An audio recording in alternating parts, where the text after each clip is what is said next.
Today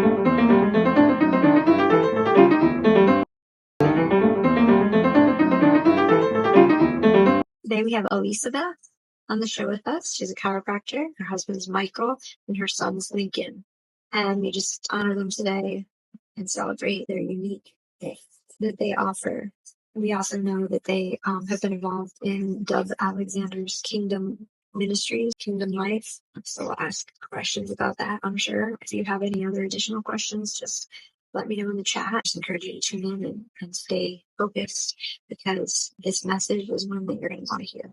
If you know anyone with special needs who has a learning difference, then this is something you want to tune into, because there's so much wisdom that she has to offer. She's so inspiring. So without any further ado, meet at least some of them when I saw you in North Carolina, met you for the first time. And I guess the first thing I want to say is that you are just super inspiring to me. I saw how you interacted with your son, and just like the abilities that you have to just, of course, your mom, so you'll be able to read him and know what his needs are. You know, myself, I'm just only 10 years into the field of special education, and I love what I do. I love learning different languages. When I say languages, sign language, and being able to read the emotions in the neurodivergent community. So I don't know, just seeing you and your family and your shining faces really brought a lot of joy to my life, especially following you ever since then on Facebook, like your posts and stuff. It's just one of them, I think, one where you were on Christmas break and you went out into the woods. It almost made me cry. I was like, oh my God, that's so beautiful. Very touching. So I appreciate you. And I just wanted to thank you first and foremost for just spending some time with me for now. So thank you. And when you're ready, if you don't mind just introducing yourself, who you are, a little bit about your practice, being a chiropractor, and mostly being a mom. So my name is Elisabeth Marty. I only have one child, Lincoln, with my husband, Michael. So you met all of us in North Carolina. This is our family. My husband does have an older son in Canada, but that's his story to tell. Yeah. So I've been married 16. I don't remember. I haven't slept and I have slept. I don't remember numbers. Math is not my thing. Not anymore. So Lincoln will be 12 in March. So he's almost 12. And he had a lack of oxygen during the birth process. So he was without well oxygenated blood for upwards of 15 minutes or better before he was born, which resulted in what they call hypoxic ischemic encephalopathy, or everyone else says HIE.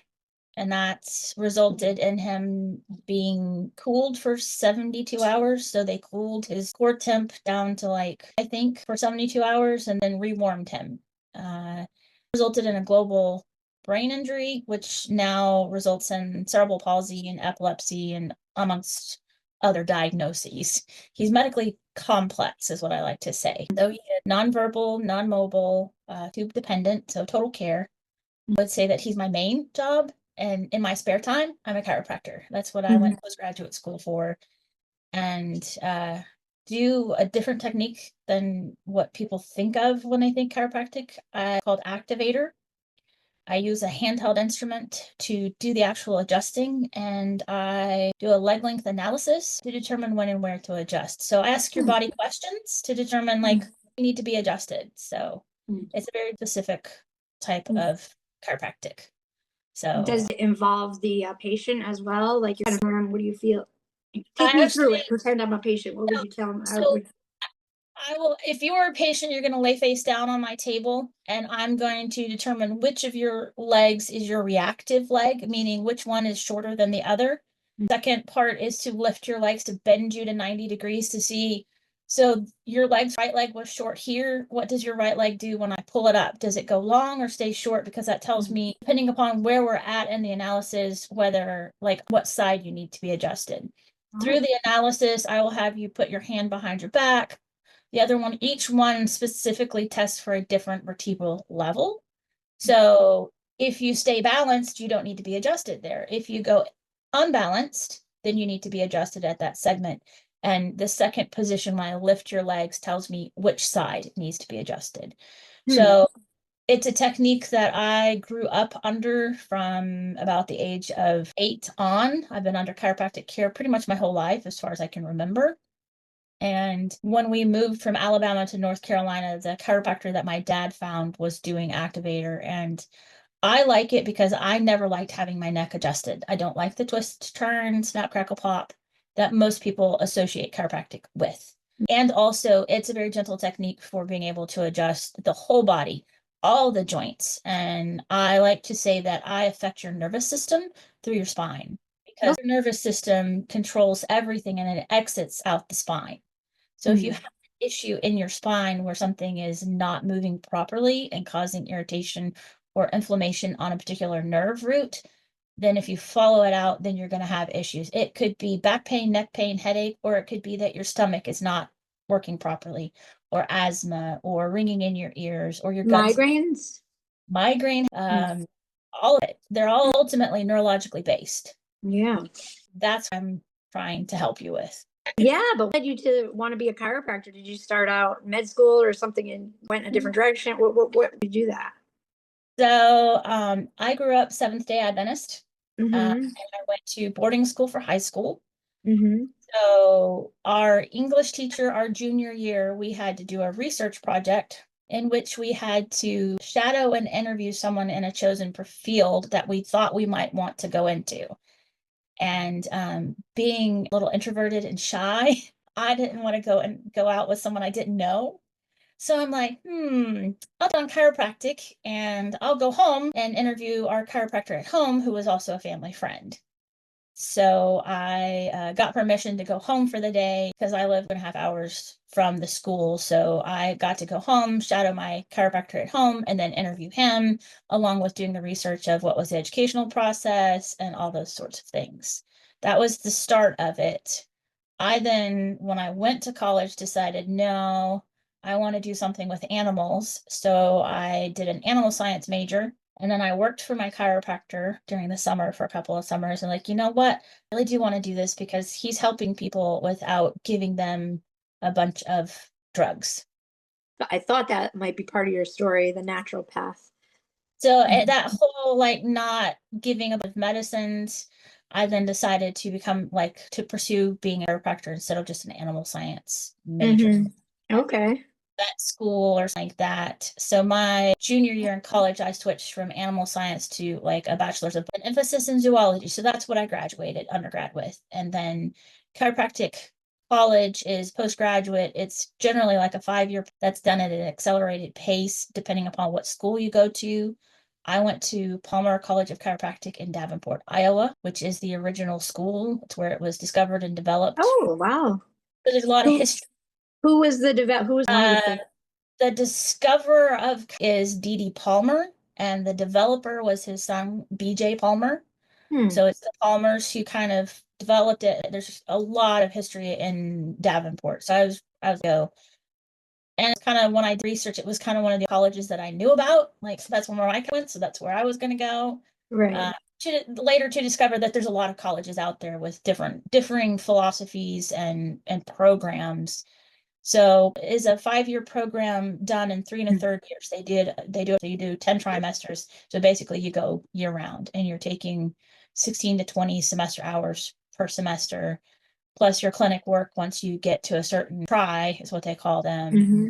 Go into student clinic to learn to practice what you're learning, how to adjust people, do exams and all of that sort of thing. And then you graduate or you get into your like the community, you're seeing people from the community as well. Do you notice in your experience it saving people from like pretty serious surgeries, back surgeries? And tell me an example maybe that you have of someone who maybe thought they had to have surgery, but then they had success with chiropractor or something like that. You can find all kinds of stories. One of my first patients that I met was looking at having carpal tunnel syndrome surgery. I'm like, I think I can help you with that if you'll come see me because a lot of carpal tunnel comes from the neck and shoulder and not the wrist. So got her adjusted to the point where I don't think she ever had the surgery because I got her better. And she went from, her hands fleet fairly quickly to being able to go do her garden and do it well and not have That's great. Great news. Yeah, I only heard things about it here. I mean, there are that I've passed that were way too rough in my opinion. Like, and then I felt very uncomfortable the rest of the week, but then I somehow felt like I had to go back. And then I sort of felt like I was getting conned into like, it was almost an addiction. Like I had to get adjusted, or Well, it's like they were keeping me bad. Anyway, that was one bad experience, but in general, but then since then I've been going to a chiropractor that is gentle, like you said, and I don't have to go every week. I go like once every month, and now it's like every 3 months. He's helping me, not like making me have to keep going. well, and you can look at that two different ways. Because that's people's like, oh, if I start chiropractic, then I'm always going to have to go. Well, possibly. Once you know what you're supposed to feel like at its optimum, and chiropractic is helping keep you there, then you continue going. I generally recommend once a month maintenance program for my patients, a minimum once a month on their occupation and what they do. The other, if you script and think about it, people are more willing to go put themselves on a medication that they take daily for life, for the rest of their life, and deal with the side effects of those medications, but they don't want to go see a chiropractor once a month. Right. Or Or depending surgeries. upon what they do, they may actually need to see a chiropractor twice a month or once a week to keep them functioning to avoid this or the medication. So it's a case individualized kind of thing that needs to be looked at with chiropractic. Interesting. Well, it's good work you do. Thank you for sharing that. I also wanted to just ask you a little bit about your spiritual life, and how your path, and what led you to Jesus, and all this reformation. Because I met you at Rethinking God with Tacos conference, so I believe we're probably on similar wavelength when it comes to God's grace and His goodness. And it's not our that saves, it's Jesus. And saves from what? Saves us from ourselves and our sins and all that. But what about the part? Like, did that, for me, that's what really spoke to me, is the part about identity, like who we are, sons, daughters of God, and that we don't have to think a certain way, which led me to the whole neurodiversity mission too. Could you imagine if God really was to say the sinner's prayer in order to go to heaven? Like, can you imagine you're like my sister's friend, my cousin? There's so many people that can't verbalize feeling, or just don't know it, or don't understand. So there are people are still stuck on that way of thinking about God, which I think can really distort your reality in general, especially people you with every day. And maybe, I know for me, when I like that, there were years where I was very religious, and I noticed like I ended up ostracizing myself and other people, like the sinners, not even knowing I'm here putting myself on a pedestal. So it took a while for like to kind of me, but I love to hear other stories. Some people never got into religion. It's a good thing. But some people, I mean, everyone's stories. I'd love to hear a little bit about your story, your past. Well, I grew up Seventh-day Adventist, so that's the denomination that I grew Yep. up in. I was in that cult for a little bit. Well, I grew up in it until my mid 30s, probably. Went grade school, high school, undergraduate was all Seventh-day Adventist. That being said, I had questions as a child about some of the core beliefs I believe and that I was taught, and I'm like, this one doesn't make sense to me. Like, I don't understand YZ. And after my husband and I met, we kind of started going to different Adventist church that was a little less conservative, kind of out, and conversations about things like, I don't agree with that particular belief. That's kind of, so I don't ever remember being saved. I've just always been.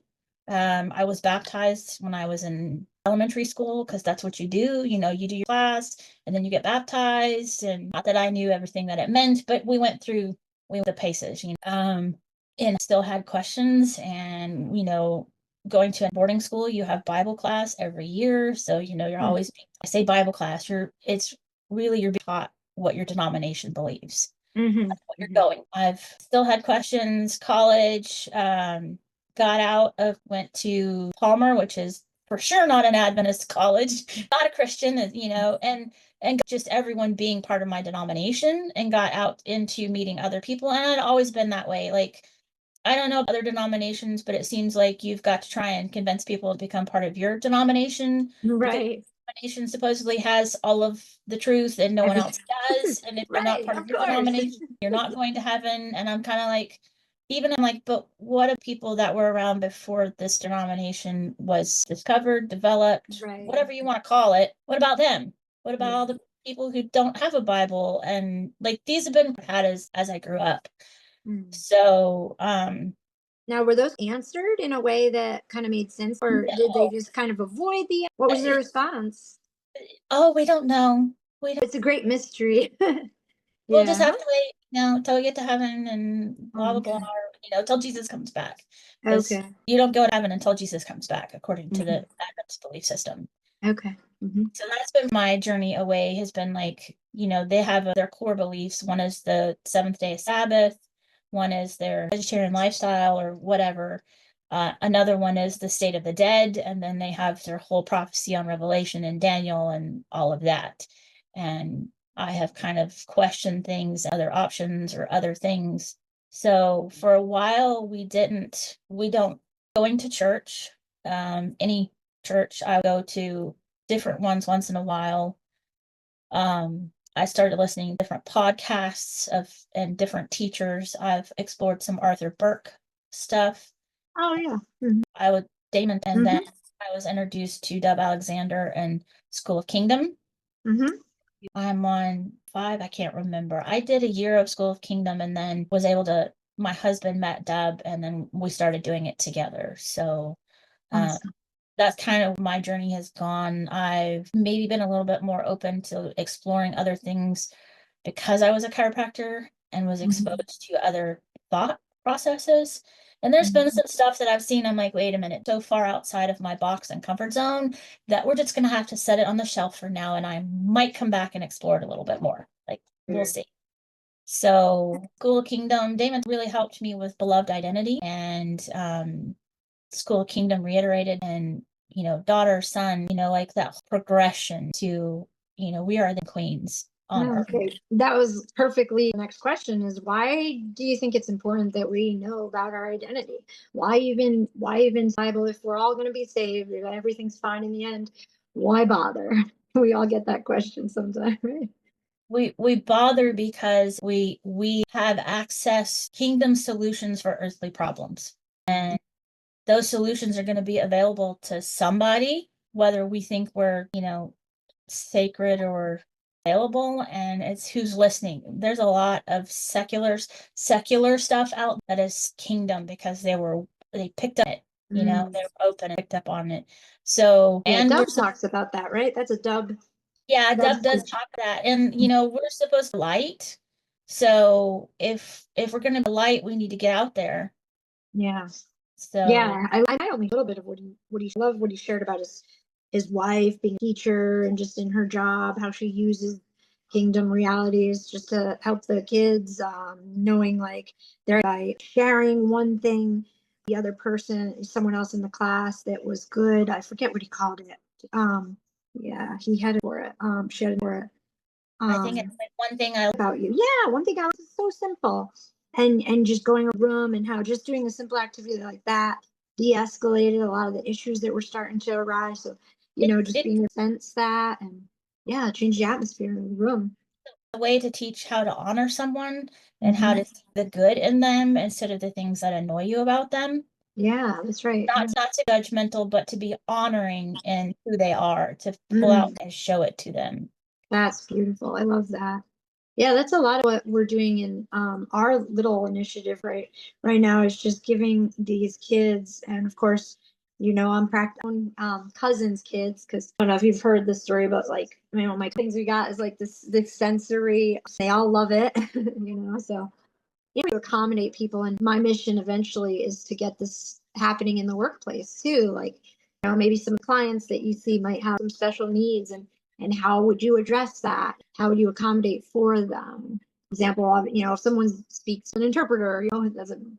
With neurodivergence, it's not always the case where you have someone who's trained to de-escalate. How do we help so they're not so overstimulated or over too much socialization could cause overstimulation? Just giving them more breaks. So many people who can literally function in society and work really well if they have the right job.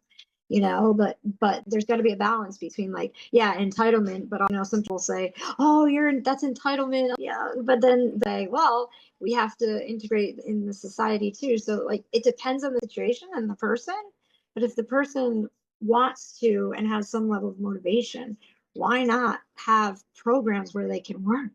In Connecticut anyway, there's a program where they have people working in assignment shop, and they're so good at the job, and it really gives so much integrity and ability to socialize and be more comfortable in your situation. So yeah, they have more control, a little more structure. Like myself, I'm ADHD, so I could talk about it because I have the neurodivergence. I had obsessions, and now they're calling them special interests. So to be PC about it, right? Yeah, in conversation, sometimes what happens is people can misunderstand the neurodivergent. Like if you have a neurotypical and a neurodivergent having a conversation, what's going on in one head, it could be totally different than what's going on in the other head, and it could be misinterpreted. One of the big things is argumentative. Neurodivergent will be argumentative when really they just want to know what the answer is. I mean, even myself, I was once with a supervisor where I just asked a lot of questions and she thought I was being argumentative, but really I just truly wanted to understand what I'm doing.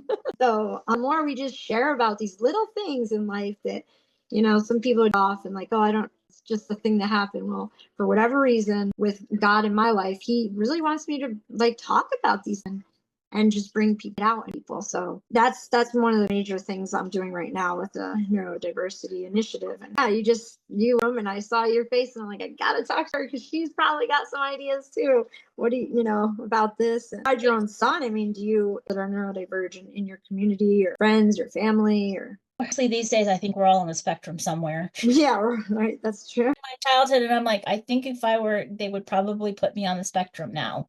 Oh, okay. I think with my son who is nonverbal, he does not sign, he cannot sign because he doesn't have the control of his hands and limbs, so he can't learn to sign. His is showing that he's unhappy. I've just learned to, I don't know that I've ever had like a true conversation with him, yes or no, but we communicate and he communicates. And I think a lot of times people get intimidated by seeing a child in a wheelchair. And then if you say that they don't talk, they get ignored. We take Lincoln everywhere with us. And if you give him a chance, if you'll take the time to look him in the eyes, you have to get around to him. Y'all can have a conversation, spirit to spirit. So, and he'll smile at you and he'll laugh with you. And I've seen him from smiling at everyone or most everyone when he was a small child to like, he's more discerning now. And even as a child, there were times where like, yeah, he smiles at everyone. He wouldn't smile at someone. There was something about that person. He's just like, maybe not, Yeah. Right. Smile or he won't smile, but most of the time he smiles. He's pretty happy. Like, Yay, that's good to know. Good to hear. But I would say if you're in public and you see a child in a wheelchair, don't ignore them. Don't stare at them. Go up, say hello, acknowledge them as a person, whether they're who knows what intelligence levels are, and because Yeah. they speak, how No, because just because you can't speak, it doesn't mean they're not there's so many communicating. stories of children who've been trapped in their when they finally got a way to communicate that worked for them, they could stories. So for Lincoln, we've all said that he's a miracle. He's a complete miracle. It's done. And he's a miracle in motion. We have not caught up to his completed miracle yet. We are walking it out. Whether that's here now or when we get to heaven or Jesus comes back or whatever you want to believe. Yeah. It's finished. So that's been my experience with Lincoln.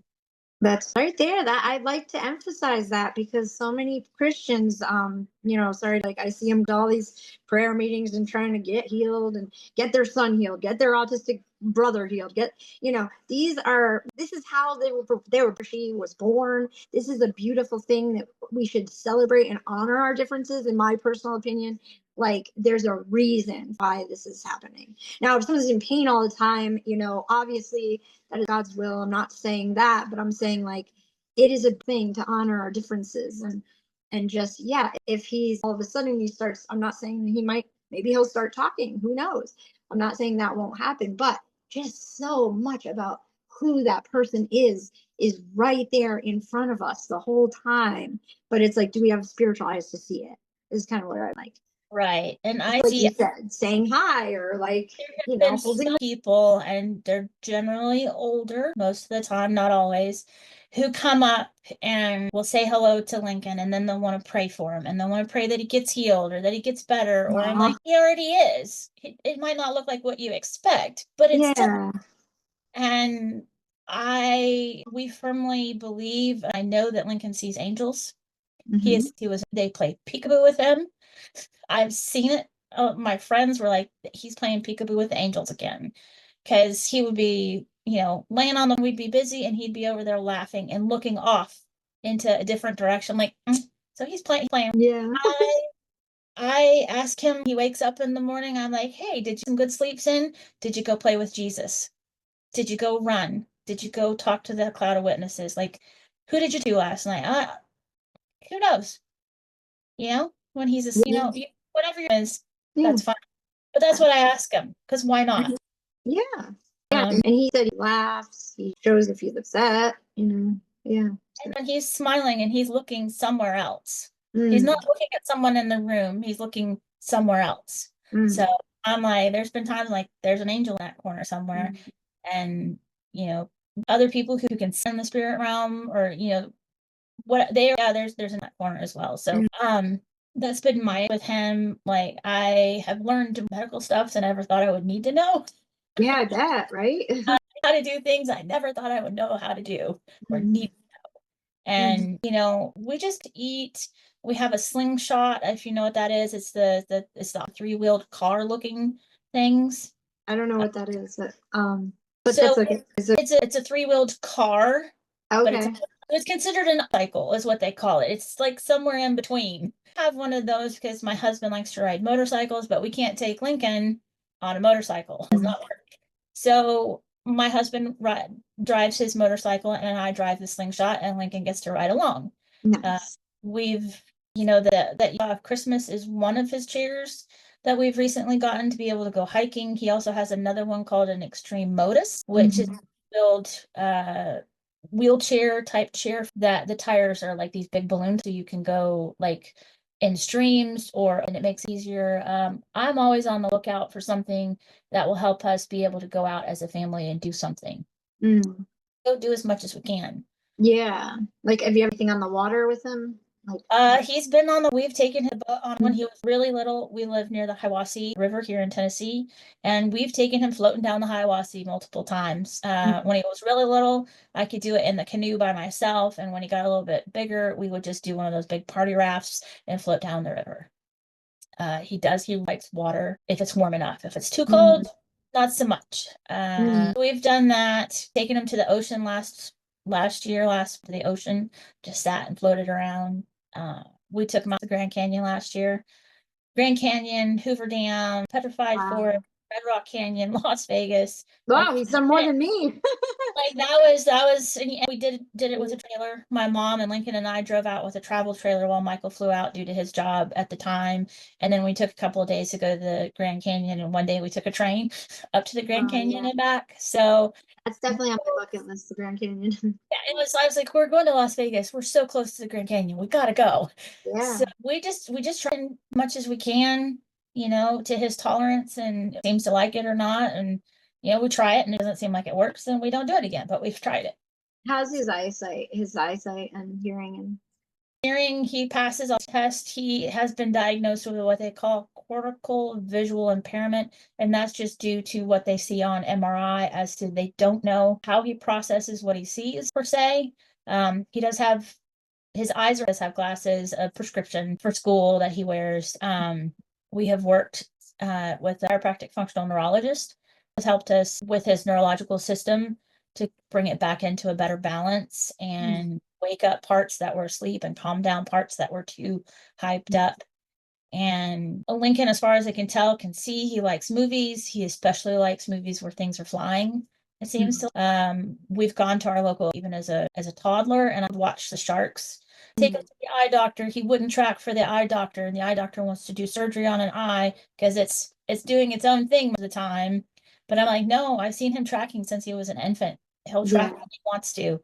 He just doesn't want to do what you tell him to do sometimes. Aha, so that's it. Yeah, that makes sense. No, a lot of them. One of the kids I work with at the school is like, he does it we have to tell him, tell whenever there's a comes in, no, you have to this way, otherwise he'll think that you're controlling him, and he doesn't like to be controlled. We've gotten Lincoln Toby device, so it's like a little tablet that with a eye gaze that tracks his eye movements to help him learn to communicate, which he has clearly communicated that he does not want to use. Okay. Like he was doing speech therapy. Speech therapist was trying to work with him at school, and she finally was like, he is not utilizing this. He will not do speech therapy. He is clearly communicating that he does not want to do this. And we're gonna honor it, and we're gonna stop trying to force him to use it. So, and I've heard from his teacher's aide that, they're trying to get him to use it, and he will not. He will look as far as he can to his right and behind, like he will turn away, and then when you asking him to use it, then he starts activating it on his. So like there's this like don't tell kind of attitude, I think sometimes but he can use it. And we do a lot of kids shows, and I will be in a different room and he will be in watching TV and laughing appropriately to what's going on, being excited about the music and the songs, and we call it his slow motion breakdancing, because he'll kick and turn himself. He's laying on the floor and he'll turn himself about 90 degrees sometimes. Really? Yeah. Like he'll get himself turned around, just being there squealing and laughing and having a good time. And so that must be so fun to watch. So I'll be in another room and I'm like, wait, was that a happy squeal? I'm upset because I'm not quite sure. So I have to go see what he's doing and look at his facial expressions to figure out what's going on. So, and now his dad with him. Good. Yeah. I mean, we go do, like I said, we try and do as much as we can as a family. And that's the wrong thing. Does he do different things than you do? Like, I figure different. Yeah, and in the watching TV, and Lincoln lays up on the couch with Michael, and they have their own. Michael in chiropractic care too, or what is he? No, Michael he does construction. He's a carpenter. He's a carpenter. He started out a new framing new houses. So that's where, and he can into remodel work. And so he does framing, remodeling. Most recently, he's doing some wholesale retail real estate. So finding homes that need to be upgraded and then finding people to purchase those homes. So he's kind of like not a real estate agent, was taking out, like finding them, also come in and purchase them. So he started that. He's also doing some remodel work as well. So it's a combo. I'm like I say, I'm mostly in my spare time. I do chiropractic, and we have a little farm with some goats and chickens, and we had some cows, but they're in the freezer and we're pretty tasty. So you feel like you have a pretty decent support system where you live, like your community. How is it where you are? Well, we live in a rural county, a small county, Tennessee. Are you going to a church or no? We haven't found a church, like a kingdom church that we want to. So we have recently started meeting up with some School of Kingdom and God with Tacos people in Ackworth, Marietta, Atlanta, Georgia area. So it's about 2 hours from us on Sunday evenings, just a gathering meal and fellowship. So that's what we've been doing. You don't have any McCree, do you? She's in Tennessee. She's in our group, but she's a friend of mine. I'm not sure. Like we were meeting with Melissa, with other people from this area. Melissa, the well. Yes, after the her. Yep. And then another family, Jen and I just lost his name. I apologize. Oh, it's okay. That's the Burgesses, and they have 2 special needs sons as well. So it's someone else I've met, who kind of understands. Yeah, I know that. It sounds wicked familiar. They came and ate with us at oh, okay. They were with Jen, and I said I just lost his name. Okay, Jen Burgess. Okay. Jen. Oh, okay. I know who it is. Sorry. Jimmy Burgess. Jimmy. Okay, Jimmy. We've down there to have community and fellowship them. Nice. And I have other friends in the area and online through school. It's funny, we have we go to the church. My husband so he's a musician, so any job that he gets we have to take. Right. And he got the job, and it's so funny because at first you think, because that we happen to have like a really amazing pastor right now. And the only unfortunate thing about with the Methodist Church is like they change pastor leaderships like every years. It's just one of their rules or whatever. Hey, And that's a so lot. 3. yeah, so we're gonna miss her when she goes. But right now we have a really good pastor, and she'll quote like Richard Rohr, like Universalist, flat out. She'll quote. She doesn't like that word. She doesn't say you or anything like that. But her theology is smack dab in the middle of his goodness. It's really good. And I was surprised. I was like, wow, because I know it's rare to find she's a real theologian, real. That's cool.